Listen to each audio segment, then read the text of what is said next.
Well, good afternoon, everyone, and welcome to our daily COVID-19 update briefing. Yesterday, I noted that 5 of the 7 regions not scheduled to experience additional mitigations were above a 7% positivity average. Unfortunately, all 7 of those regions are now above a 7% positivity threshold. We also continue to see concerning trends in hospital admissions across the board. In particular, I want to note that Region 7, set for additional resurgence mitigations on Friday, is showing less than 23% remaining ICU and med-surg beds capacity at this time, while continuing to see increases in COVID-related hospital admissions. Regional trends are still moving in the wrong direction. In addition to mitigations being imposed to help bring down the spread of the virus, I want to remind everyone, mask up, Illinois.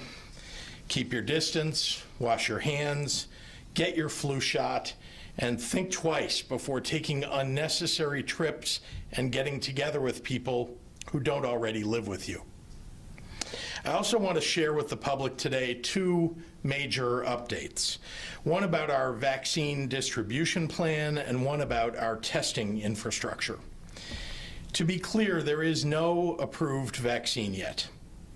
But today is the day that my administration is updating healthcare providers and local health departments about Illinois' vaccine rollout framework. So I want to share that same update with the public. This plan will evolve as vaccine trials come to a conclusion and the FDA decides which to approve. First, I want to provide some background. Not long ago, the CDC asked every state to create a specific COVID-19 vaccine distribution plan in line with the agency's recommendations. Our framework in Illinois is designed to provide an equitable distribution across the state, with priority access going to our most vulnerable populations. That includes, for example, frontline healthcare workers and first responders who directly interact with and treat COVID patients, as well as staff and residents in long-term care facilities. The challenge of designing a plan now, of course, is that there's so much about the vaccines that we don't know. For example, will a successful vaccine require 1 or 2 doses? And how far apart must those doses be administered? Will the vaccines require cold storage, or can they be stored at room temperature? If vaccines are distributed in large case containers, how will those cases be split up in smaller numbers for delivery to small healthcare facilities throughout the state? So the most defining characteristic of this plan is that it's adjustable as we go forward and learn more. And you can expect transparency with that too. IDPH is coordinating with qualified providers and healthcare networks to ensure that everyone who can administer the vaccines has properly completed the state enrollment process. That's called iCare, the same registry that tracks immunization records for children. This will also help ensure all providers meet the standard vaccination storage and handling requirements. Working through iCare means that we're being as efficient as possible in our preparations for when a vaccine is ready, all while ensuring safety every step of the way. Let me be clear, Illinois will not distribute a vaccine until we have one that is proven safe and effective. We have a highly qualified team of experts from the private and public sectors teamed up to evaluate the public data and process when the vaccine data is made available over the coming weeks or months. And I'll make sure that you can hear from them when the time comes. My second major update today involves testing. Today marks our first shipments from the state of Illinois to local health departments around the state, carrying more than 170,000 Abbott Binax Now tests. These are the rapid antigen tests recently purchased and distributed to states en masse by the federal government. The federal government and Abbott have indicated that these shipments will continue on a weekly basis through at least the end of 2020 and will total over 3 million tests for the state of Illinois. I want to make note with some real pride that these tests are manufactured right here in our state, and Abbott has hired over 2,000 employees in their new plant in Gurnee to manufacture them. Now, this is another example of where there's no formal national plan. Every state will have a different approach in using these Binax Now tests. Here in Illinois, we're viewing these tests as an important additional tool in our testing toolbox. We are piloting their usage in several different settings in order to gather more data about their accuracy and sensitivity, and then adjusting our plan to achieve the maximum impact so we can battle COVID-19 the best we can.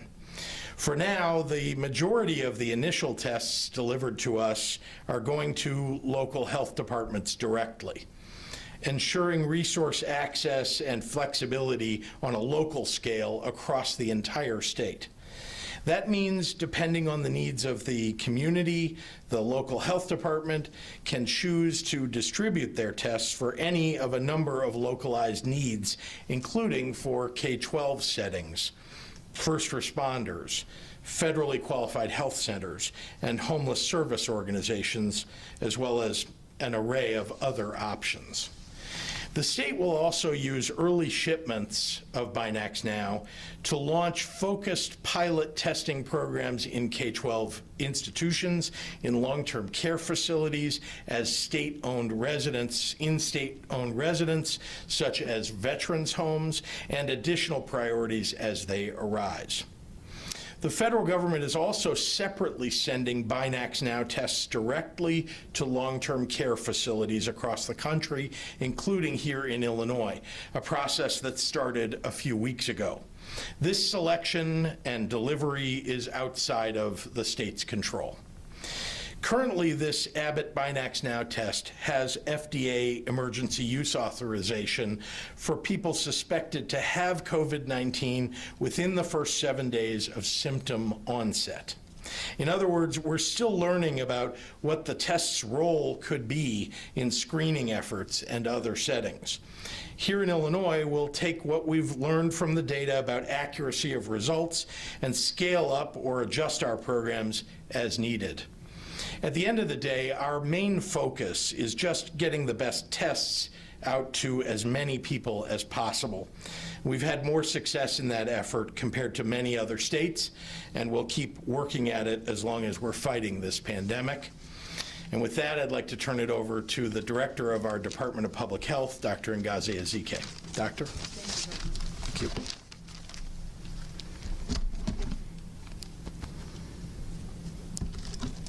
Good afternoon. So as the governor mentioned, we are thinking very intentionally about the COVID-19 vaccine, and I know there will be a lot of concern about the safety of this vaccine. There is a rigorous process that is in development and part of the approval process for the vaccine. There are multiple clinical trial phases to ensure both safety and efficacy. Clinical trials have gone faster, but important safety steps have not been skipped. The entire world is focused on a safe vaccine, and all needed resources have been devoted to its development. Additionally, an independent institutional review board consisting of clinicians, scientists, and community members review the development and the study of the vaccine. Once a safe and effective vaccine is available, CDC planning assumptions indicate that 80% of the population would need to be immunized to achieve this herd immunity. That's when we think a sufficient proportion of the population would be immune to this disease, which would then make spread very unlikely. The vaccine will not be mandated, but we will work to provide all the relevant information about vaccines in general, about the importance of vaccines, about this vaccine, and talk about the testing and approval process. Right now, the Illinois mass vaccination plan for the COVID-19 vaccine will build off of our established VFC, or Vaccines for Children program, as the governor mentioned. As the governor also mentioned, various providers, initially the local health departments, but then hospitals and other providers will register with iCare and order the vaccine through the state. We will coordinate the delivery of the vaccine, which will go straight to the providers, and we will oversee to ensure equity across the state. Vaccinations, once they arrive, will take many, many months at the minimum to actually get into the arms of the people of Illinois. And so this will unfold in phases, with initially only a small amount of vaccine available, and as production ramps up, more individuals will be able to avail themselves of this countermeasure. There will not be a cost to individuals for the vaccine, although providers may charge a small fee to administer the vaccine, which will go towards insurance for those who have insurance. But no one will be turned away from getting a vaccine due to any inability to pay. While we continue to fine-tune these vaccination plans, it's important that we continue to do the things that we do have at our disposal right now. Again, of course, the masks, the washing of our hands, and the maintaining of distance. We are continuing to see increased cases, increased hospitalizations, and increased deaths, and we have to all take our role and personal responsibility in helping turn this around. Since yesterday, most regrettably, we've lost another 69 individuals for a total of 9,345 deaths. Today, we are reporting 4,342 new cases for a total of 355,217 total cases since the beginning of this pandemic. 2,338 individuals were reported to be in the hospital overnight with COVID-19, and of those, 502 patients were in the ICU and 194 patients were on ventilators. In the last 24 hours, 66,791 tests were reported for a total of almost 7 million tests since the beginning of this pandemic. While you may be tired of hearing it, the virus is not tired, so I'll continue to say it. Wear your mask, wash your hands, watch your distance, and also get your flu shot. So in other words, mask up, wash up, back up, and sleeve up for your flu shot. Thank you. And now for the comments in Spanish. Buenas tardes a todos. Sé que hay mucha preocupación por la seguridad de una vacuna por COVID-19. Existe un proceso riguroso para desarrollar y aprobar una vacuna, que debe pasar por fases de ensayo clínico para garantizar tanto la seguridad como la eficacia. Los ensayos clínicos han ido más rápido, no porque se hayan omitido pasos de seguridad importantes, sino porque el mundo entero está enfocado en una vacuna COVID-19 y todos los recursos necesarios se han dedicado a su desarrollo. Además, una junta de revisión institucional independiente compuesta por médicos, científicos y miembros de la comunidad revisa el desarrollo y estudio de la vacuna. Cuando que sea disponible una vacuna segura y efectiva, el CDC indica que el 80% de la población necesitaría inmunizarse para la inmunidad colectiva. En otras palabras, cuando una proporción suficiente de la población es inmune a una enfermedad infecciosa, la propagación del virus baja. La vacuna no será obligatorio, pero trabajaremos para traer información sobre la importancia de la vacunación, incluyendo el riguroso proceso de ensayo y el proceso de aprobación. En este momento, el plan de vacunación de Illinois para una vacuna se basará en nuestro programa estatal, Vacunas para Niños. Varios proveedores, inicialmente departamentos de salud y hospitales locales, se registrarán en iCare y solicitarán la vacuna a través del Estado. La vacunación se desarrollará en fases durante muchos meses a medida que haya más vacunas disponibles. No habrá ningún costo para las personas de Illinois por la vacuna, aunque los proveedores pueden cobrar una pequeña tarifa para administrar la vacuna. Sin embargo, una vez que una vacuna está ampliamente disponible, nadie debe dejar de recibir una vacuna por no poder pagar. Mientras continuamos afinando nuestros planes de vacunación, es importante que sigamos haciendo todas las cosas que sabemos que nos ayudarán a protegernos. Los 3 M's. Usa las máscaras, lávense las manos y mantenga su distancia. Seguimos viendo un aumento de casos, un aumento de hospitalizaciones y un aumento de muertes aquí en Illinois. Desde ayer hemos perdido 69 vidas adicionales para un total de 9,343 muertes. Hoy informamos 4,342 casos nuevos de COVID-19 en Illinois para un total de 355,217 casos confirmados. 2,338 personas en Illinois pasaron la noche en el hospital y de ellos 502 pacientes estaban en la unidad de cuidados intensivos y 194 pacientes estaban en ventiladores. En las últimas 24 horas se informaron 66,791 pruebas de laboratorio para un total de casi 7 millones de pruebas. Si bien puede estar cansado de escucharlo, el virus no está cansado, así que se usa su máscara, lávese las manos y vigile su distancia. Y no te olvides, vacúnese contra la influenza. Muchísimas gracias para su apoyo. And with that, I'll turn it back over to Governor Pritzker. Thank you very much, Dr. Ezike. Happy to take questions. Governor, good afternoon. Good afternoon. I have a few questions about your vaccination plan, but before we get to that, I would like to ask Dr. Ezike.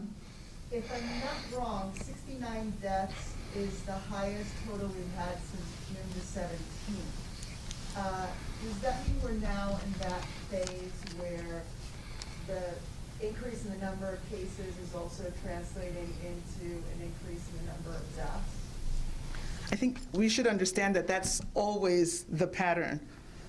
A certain number of cases will go on to be hospitalizations. A certain number of hospitalizations will go on to be deaths. And so the more cases, eventually you will get to more deaths. And so the spike in cases that we've been seeing over the last 6 weeks, yes, unfortunately it is turning into additional mortality. Governor, with respect to your vaccination plan, you mentioned at the beginning that Illinois will not distribute a vaccine unless we determine that it is safe and effective, and that there will be a team of experts to evaluate this. Is this similar to the plan that was announced by Governor Newsom in California, where they'll be establishing a panel to independently determine whether the vaccine is safe?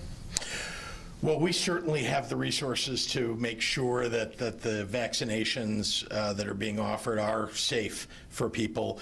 Illinois, like California, like other very large states, has major hospital and medical capability and researchers and scientists. And so, yes, we are independently going to be looking at and ensuring that whatever it is that we distribute in the state will be safe. Is there a reason why you would want to do this independently rather than just take the support from the FDA? Well, we've seen that the FDA, the CDC, the federal government has been completely politicized when it comes to COVID-19. Having said that, I do think that the companies that are trying to develop the vaccines are following the normal course of trials, vaccine trials, to do the right thing. The problem is that, as you've seen, President Trump has been pushing for a date certain by which he would want to deliver a vaccine, and that's just not how it works. We need to have trials to prove out whether it is safe. We have to have enough people of a broad swath of demographics in our population that are tested so that we know if there are any issues with it and so on. And so you don't set a date for a vaccine delivery. You work and work and work until you know that you've got something safe, and then you distribute it. So yes, it's obviously a direct result of the concerns that are raised by President Trump's behavior and his pronunciations.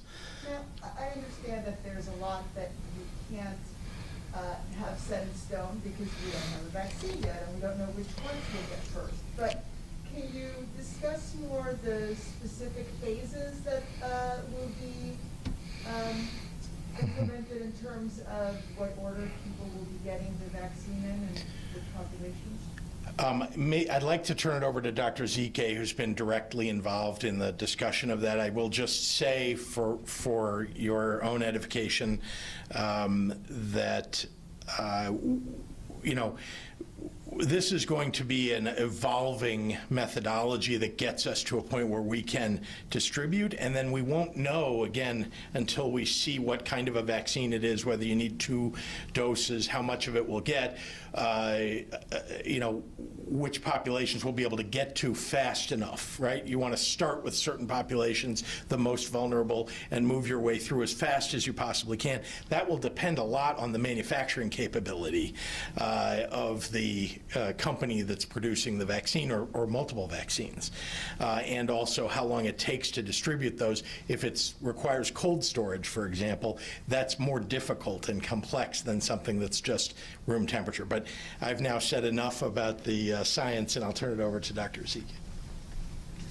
So we know that there are going to be limited doses that'll be available, when we get the first batch, and then production will continue to ramp up after that.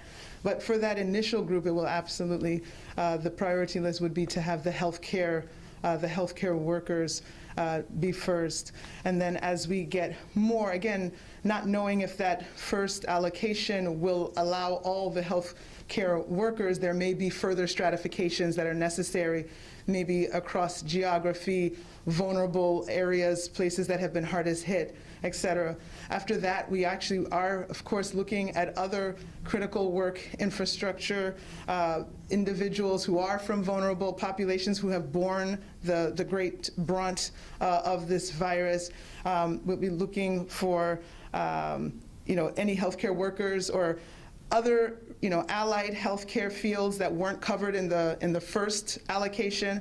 So we'll continue to work through our list. I know our providers have to go through a training that demonstrates that they understand what the priority list and that they will be working in concert with those goals that have been specified. And so as we are getting the data of people who have been immunized, we will be looking to assure that the providers in our state are following that. If we're looking at the geographic distribution, we'll be looking at the zip codes of the individuals who have been getting vaccinated, and that can help us further direct the traffic of future vaccine to come if we see that a region that has been hardest hit by the virus, and then they have a lower percentage of people who've gotten immunized, then we would know that we would be directing future allocations to certain areas of the state that maybe have not gotten an appropriate share. So this will be a constantly evolving process as we're looking at who has been immunized, making sure that we're following the strategies. It also involves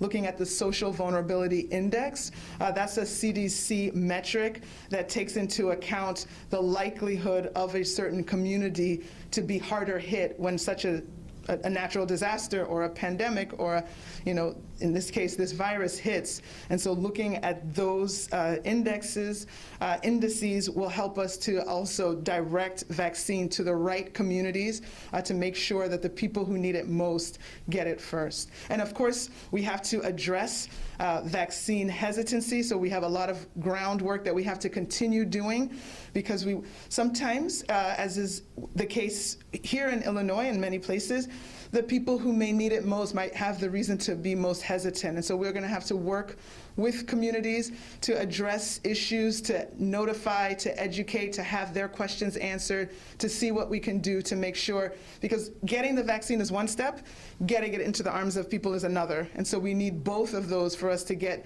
to a better state with this pandemic. I've heard estimates that initially there might be 45 million doses of vaccine provided by the federal government. Is it too early to actually put a number to it? We don't even know which vaccine is going to be available. So I think it's very premature to have numbers. I know that a lot of these vaccines, I think we started with 14 different vaccines that were, in the running. I think it's been condensed down. Sounds like there might be 5, and then we've, heard of some that have had to suspend their trials because of some adverse effects, but there's still at least 3 that are moving forward. We don't know which one will come out first, if 2 will come out together, if there'll be 3. So a lot of unknowns, but as we know more, then we'll be able to share more and then develop more refined plans. Okay. Governor, I have a couple of questions from my colleagues. One of them is from Fox 32, and they're asking that they're hearing from many bars and restaurants in regions 7 and 8 that simply have said that they're going to defy your order. What do you have to say to businesses that do that, and will state police be on the lookout for them? Indeed. The state police is now alerted to be on patrol in those regions. They have the ability, as you know, to not only issue citations, but they'll start by asking people to disperse and warnings and so on. But they have the ability to issue citations, and also with the information that we get at the state level, we can take away people's liquor license, which I have been reluctant to do because it has a semi-permanent effect on a business to take away their liquor license, especially for having not followed the regulations that are set out for them. So it'll be hard for them to get that license back. But now we're going to be making sure that we enforce that. And you said at the beginning of this press conference that now the 7 regions that are not under mitigation are already at 7%. And I was looking at the numbers earlier. It doesn't look like they're trending well. Could we be talking next week about basically almost all of the states being under mitigation? It's hard to say, and I don't want to prematurely, issue some information about one region or another. It is up to each of those regions to continue to enforce the mask mandate, to make sure that they're keeping within the capacity limits that we know they're supposed to. I want to just go back to your question about bars and restaurants for a moment, because I think there's a lot of confusion out there, and there are a lot of people who just don't want to believe the facts.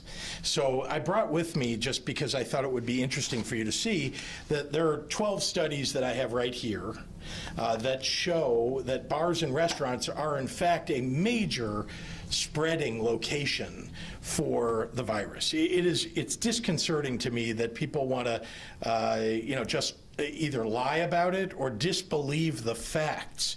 We've been operating on facts and data and science from the very beginning. We're not making arbitrary decisions. In Region 8, for example, the number one identifiable place that people said when they were contact traced that they had been to either just before they got tested or after they got tested, but before they got their result, was a bar or a restaurant. And that's true across the state, that very high on the list across all the contact tracing that we're doing, and we're doing quite a lot of contact tracing. We see that bars and restaurants are a place that people are visiting just before or just after they get their test. It's part of the data that we collect.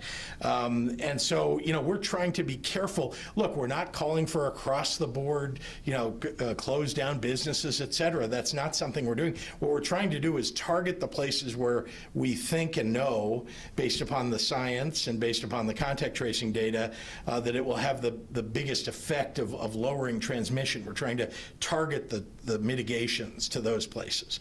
So, and by the way, I also want to say, I get it that these are small businesses that have been suffering since the very beginning. This virus has been unrelenting, and it is the virus that is spreading in these locations. It's nothing. The virus is the one causing the problem. Now, what are we trying to do to mitigate the business problem for people? We've put forward a business interruption grant program, now $220 million. By the way, I want to make sure people know to go to the DCEO website to apply for those business interruption grants. We've already sent out almost $50 million in those grants to businesses all across the state, and those that are in these areas where there are now resurgence mitigations are actually brought to the front of the line, and those grant applications are evaluated first, and we try to get the money out as soon as we can to those locations. I guess the question that surfaced yesterday, because earlier in the week when the mayor and Dr. Arwady had their own press conference talking about a second surge, they had discussed how 3 out of 4 contacts were now happening at home gatherings. And so then the question was, well, if most of these new cases related to this current surge are happening at home, why are we then going after restaurants? You're saying that it's still people. Yes, I mean, I do want to reiterate what the mayor said, though. She's right, Dr. Arwady is right, that home gatherings, and I don't mean your family that you live with. These are gatherings where you're inviting people over. They may even be your own family, but they live somewhere else, and they're coming over to visit you. And I know, I want my family with me too, but people are lowering their guard. They're thinking that, oh, well, it's a family member, I don't need to wear my mask. But you don't know that your family member hasn't contracted COVID-19. You don't know where they were that day or the day before or 3 days before. And although they're trying to be careful, and there's no fault in it necessarily, but the virus may be living in them, on them. And so you just want to be extra careful, that's all. And it is happening, though. People are also somewhat disregarding the gathering limits. They will, pack people into their home for a private party because, the bar or restaurant isn't open for them to go there. And that's a real problem. And look, there's nothing that we can do about that other than to remind people that you don't want to get sick, and you don't want to be one of those people that's going into the hospital or into an ICU. And you're seeing these numbers go up because people are simply disregarding. They're getting tired, maybe, of wearing their mask, or they just lower their guard just enough. And this is a real problem. We are surrounded by states that have positivity rates that are 2 and 3 and even 4 times the rate that ours is. And it is true that, and literally, we're landlocked, other than the lake, obviously, we're landlocked with states around us that have this problem.